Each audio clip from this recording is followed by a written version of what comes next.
Varahi silks వారి grand festive celebrations పొందండి 10,000 రూపాయలు ఆపై కొనుగోలుపై బంగారు నాణెం ఉచితంగా. నమస్తే, వెల్కమ్ టు సుమన్ టీవీ. ప్రస్తుతం మనతో పాటు ప్రముఖ రాజకీయ సామాజిక విశ్లేషకులు కొత్త రవీంద్ర బాబు గారు ఉన్నారు. మాట్లాడదాం సార్తో. రవీంద్ర బాబు గారు నమస్కారం సార్. నమస్తే. రవీంద్ర బాబు గారు, జగన్మోహన్ రెడ్డి గారు రాజధాని గురించి కొన్ని కీలకమైన కామెంట్లు చేశారు. రాజధాని అన్న పదం అసలు రాజ్యాంగంలో లేదు, దట్టు రివర్ బేసిన్లో ఒక్క బిల్డింగ్ కట్టుకోవడానికి కూడా అనుమతి ఉండదు, అలాంటిది ఇక్కడ రాజధాని కడతా ఉన్నారు. దీన్ని సుప్రీంకోర్టే చూడాల్సినటువంటి పరిస్థితి ఉందని కూడా కామెంట్ చేసినటువంటి సిచ్యువేషన్ ఉంది. అంటే జగన్మోహన్ రెడ్డి గారు రాజధాని గురించి మళ్ళీ ఇలాంటి వ్యాఖ్యలను చేయటాన్ని ఏ విధంగా చూస్తారు? జగన్ రెడ్డి గారు వర్కింగ్ ఫ్రమ్ బెంగళూరు, వీకెండ్లో ఒక్కసారి వచ్చేసి సోకాల్డ్ ప్రెస్ మీట్ పెట్టేసి సుదీర్ఘమైన ఉపన్యాసాలు ఇచ్చి ప్రెస్కి కొంత ఇన్పుట్ ఇచ్చి వెళ్తుంటాడు. సోకాల్డ్ ప్రెస్ మీట్ అని ఎందుకన్నానంటే, ఆయన నిన్న మీరన్నట్టు రాజధాని గురించి మాట్లాడుతూ సోకాల్డ్ క్యాపిటల్ అన్నాడు. ఆ పదాన్ని వాడాను నేను కూడా. సరే, రాజధాని విషయంలో జగన్ రెడ్డి గారి పరిస్థితి మనం ఒక్కసారి ఆలోచించినట్టయితే, వైఎస్ఆర్ కాంగ్రెస్ పార్టీ స్టాండ్ ఏంటి అని అడిగితే అసలు వాళ్ళకి స్టాండే లేదు, ఇంకా స్టాండ్ మార్చేదేముంది. మొదట్లో 2014-19 మధ్యలో చంద్రబాబు నాయుడు గారు అమరావతి రాజధాని అని అసెంబ్లీలో ఒక డిస్కషన్ పెట్టి డిసైడ్ చేసినప్పుడు, అదే రోజు దేవాలయం లాంటి అసెంబ్లీలో జగన్ రెడ్డి గారు ప్రతిపక్ష నాయకుడిగా ఉండి మాట్లాడిన మాటలు ఇప్పటికీ నాకు గుర్తున్నాయి.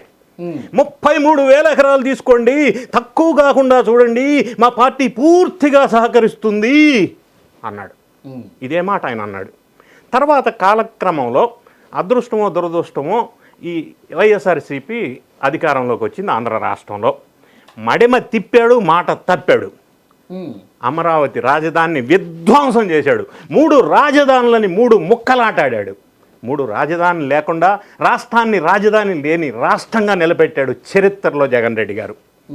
అయితే సీన్ కట్ చేస్తే, ఒక నెల క్రితం సజ్జల రామకృష్ణారెడ్డి ప్రెస్ ఒక విజయవాడలో ఒక మీడియా వాళ్ళు ఆర్గనైజ్ చేసిన ఒక కాంక్లేవ్లో, నెక్స్ట్ వైఎస్ఆర్సీపీ అధికారంలోకి వస్తే అమరావతి రాజధానిగా మేము పరిపాలన చేస్తామన్నాడు.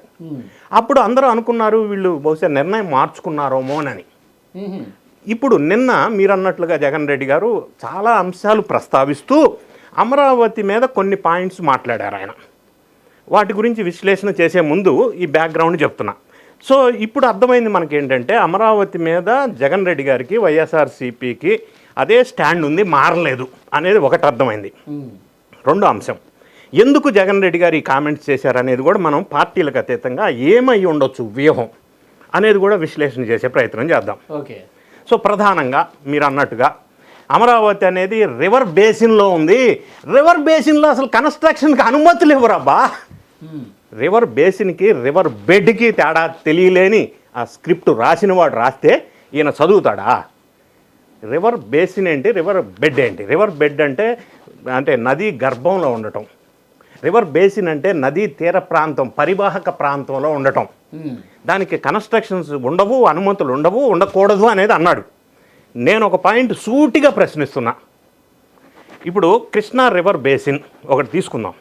కృష్ణా నది ప్రవహిస్తూ ఉన్న అన్ని రాష్ట్రాల్లో నుంచి చాలా కిలోమీటర్స్ నుంచి వాటర్ ఫ్లో అందులోకి వస్తుంది. పరివాహక ప్రాంతం, క్యాచ్మెంట్ ఏరియా అంటారు, వస్తుంది.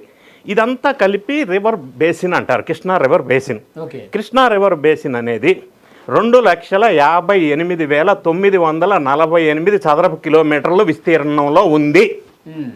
2,58,948 square kilometres river basin, Krishna river basin.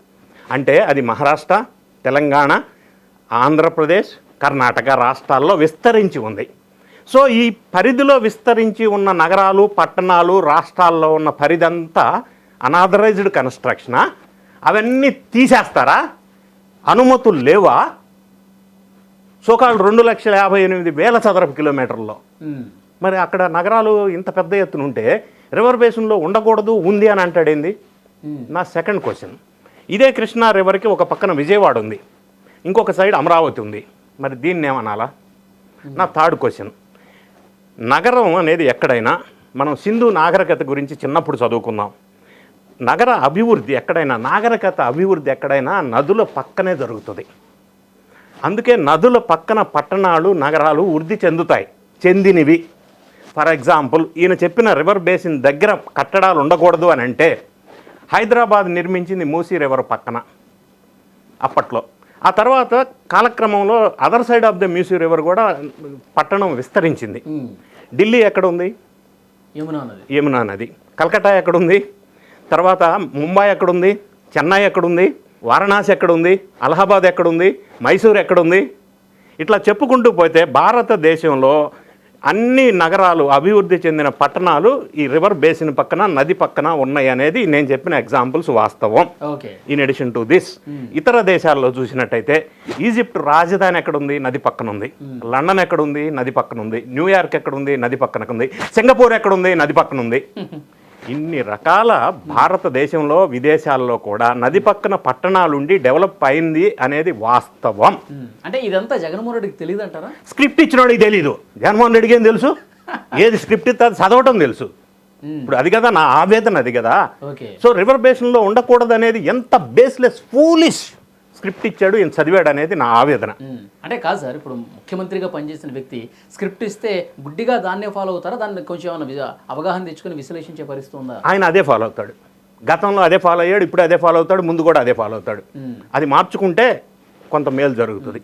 ఇంతకుముందు మీరు అన్నారు సో కాల్డ్ అంటే అమరావతి ఆ పదాన్ని పలకడం ఇంకా ఇష్టపడలేదు ఆయన. దాన్ని కించపరిచే విధంగా, హ్యూమిలేట్ చేసే విధంగా ఆ ప్రాంతాన్ని, అమరావతి అన్న మాటని ఇష్టపడక సోకాళ్ళు. వాట్ ఇస్ దిస్ అండి? అంత అంత అంత ఇదిగా మాట్లాడతారు. ఎవరన్నా ఇష్టం లేకపోతే లేకపోయి ఉండొచ్చు, అది వేరే విషయం. ఇంకొక విషయం ఆయన మాట్లాడుతూ, రాజ్యాంగంలో ఎక్కడ రాజధాని గురించి లేనే లేదబ్బా, no such word exist in the constitution. ఆయన మాట్లాడిన మాట యాజ్ ఇట్ ఈజ్ మాట్లాడా. రాజధాని అనే పదం రాజ్యాంగంలో లేదు కాబట్టి రాజధాని అవసరం లేదు. నేను ఒక మాట అడుగుతాను. ఆంధ్రప్రదేశ్ రీఆర్గనైజేషన్ యాక్ట్ 2014లో 2 తెలుగు రాష్ట్రాలకి హైదరాబాద్ ఉమ్మడి రాజధానిగా 10 సంవత్సరాలు ఉంటుంది అని రాశారు. 10 సంవత్సరాల తర్వాత ఆంధ్రప్రదేశ్ కొత్త రాజధానిని చూసుకుంటుంది, నిర్మించుకుంటుంది అని రాశారు. అక్కడ రాజధాని అన్న పదం వాడారుగా. నంబర్ 2, జగన్ రెడ్డి గారు ఈ రాజధాని విషయంలో హైకోర్టుకి వెళ్ళారు. హైకోర్టు వాళ్ళు ఆంధ్రప్రదేశ్కి ఏకైక రాజధాని అమరావతి అని కన్ఫామ్ చేశారు. సుప్రీంకోర్టుకి వెళ్ళారు. సుప్రీంకోర్టు కూడా అదే జడ్జిమెంట్ని కన్ఫామ్ చేసింది. మరి రాజధాని పదమే లేదు అన్నదానికి మీనింగ్లెస్ కదా అది. ఓకే, ఇంకొక మాట నేను చెప్తా. ఆయన అన్నమాట, సీఎం ఎక్కడుంటే అక్కడే రాజధాని. Oh, if that is so, Jagan Reddy గారు గతంలో 3 రాజధానులని ఎందుకు అన్నాడు? ఆయన ఎక్కడుంటే అక్కడ రాజధాని కదా, 3 ఎందుకు, 1 ఎందుకు?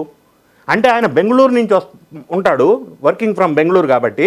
సో మనకి బెంగళూరు రాజధాని. ఆయన ఇడుపులపాయలో ఉంటాడు, మనకి ఇడుపులపాయ రాజధాని. ఆయన పిల్లల దగ్గరికి లండన్ వెళ్తాడు, లండన్ మనకు రాజధాని. ఆయన కడప వెళ్తాడు, కడప మనకు రాజధాని. అంటే ఏ రోజు ఎక్కడుంటే రాజధానా? ఎక్కడ పరిపాలన చేస్తారో అదే రాజధాని. మంత్రులు కావచ్చు, సీఎం ఎక్కడుంటే అక్కడ రాజధాని అన్నాడు. సీఎం రోజుకు ఒక విజిట్లో ఉంటాడు, ఆ రోజు అక్కడ రాజధానా?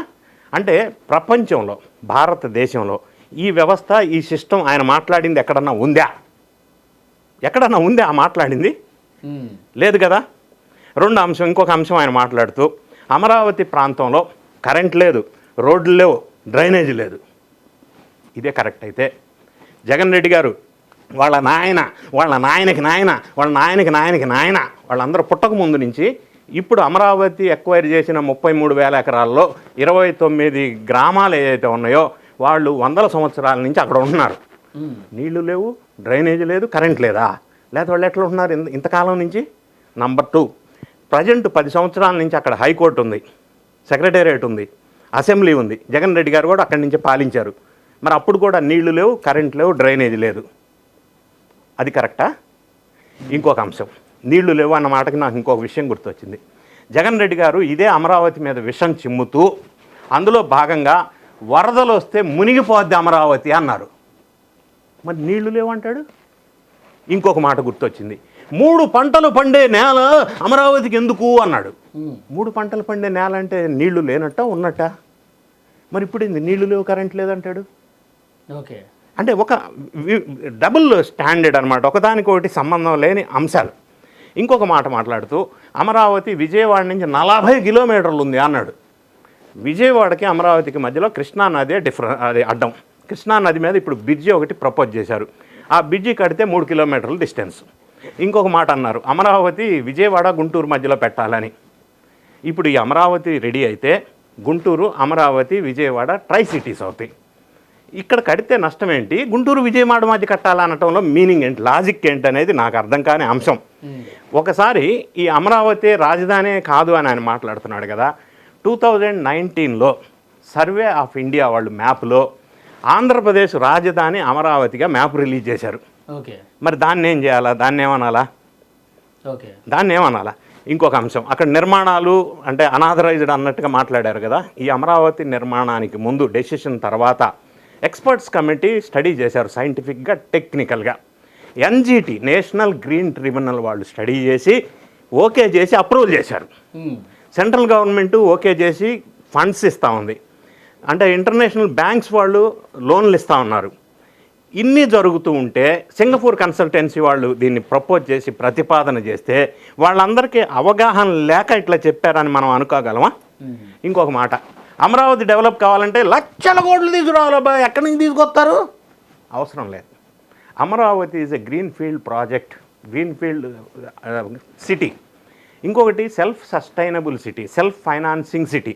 అంటే అమరావతి ఒక్కసారి పూర్తిగా డెవలప్ అయిన తర్వాత అందులో ల్యాండ్ వాల్యూ పెరిగిన తర్వాత గవర్నమెంట్ ఆధీనంలో ఉన్న ఆ ల్యాండ్ని కమర్షియల్గా యూటిలైజ్ చేయడం వల్ల లేదా అమ్మకం ద్వారా భారీ ఎత్తున ఫండ్ ఇన్కమ్ జనరేట్ అవుతుంది. అమరావతి పూర్తిగా డెవలప్ అయినాక ఉద్యోగ ఉపాధి అవకాశాలు పెరగటం వల్ల రాష్ట్ర ఖజానాకి ఆదాయం పెరుగుతుంది. దానివల్ల అమరావతిలో జనరేట్ అయిన ఏదైతే అమౌంట్ ఉంటుందో ఫైనాన్షియల్లీ అది అమరావతి లోన్లు తీర్చుకోవడానికి పనికి వస్తుంది. దాన్నే సెల్ఫ్ ఫైనాన్సింగ్ సిటీ అంటారు. సో ఇన్ని రకాల మాటల్లో ఏ ఒక్కటి కూడా సత్యానికి దగ్గరగా లేదు. అయితే మీలాంటి వాళ్ళు అడుగుతారు, మరి ఎందుకండి ఇట్లా మాట్లాడాడు ఈయన? ఏమై ఉండి ఉండవచ్చు. ఒకటి, అమరావతిలో పనులు వేగవంతంగా జరుగుతున్నాయి. రోజుకి 42,000 మంది కార్మికులు పనిచేస్తున్నారు 3 షిఫ్ట్లో 24 అవర్స్. అమరావతిలో పెట్టుబడులు విపరీతంగా వస్తూ ఉన్నాయి. నిర్మలా సీతారామన్ గారు మొన్న 11 కేంద్ర బ్యాంకుల కార్యాలయానికి శంకుస్థాపన చేశారు. పెట్టుబడులు వస్తున్న నేపథ్యంలో, పనులు ఎక్కువగా జరుగుతున్న నేపథ్యంలో చట్టబద్ధత కోసం అమరావతికి ఎన్డీఏ ప్రభుత్వం వారు సెంట్రల్ గవర్నమెంట్తో కోఆర్డినేట్ చేస్తున్నారు. 2 డేస్ బ్యాక్ చంద్రబాబు నాయుడు గారు అమిత్ షాని కలిశారు. సో చట్టబద్ధత వచ్చి గెజెట్ రిలీజ్ అయితే అమరావతి ఇంకా సేఫ్, సెక్యూర్, స్టాండర్డ్ పెరుగుతుంది. ఇన్కమ్ అంటే ఇన్వెస్ట్మెంట్స్ ఇంకా ఎక్కువ పెరుగుతాయి. రైతులకు ఉన్న ఆందోళన తగ్గుతుంది. ఇంకొక పాయింట్, అమరావతిలో second phase of land acquisition ఏదైతే ఉందో 16,666 ఎకరాలు. ఒక్క రోజులో ఒక్క గ్రామంలో 900 ఎకరాలు స్వచ్ఛందంగా రైతులు ఇవ్వడానికి ముందుకొచ్చారు.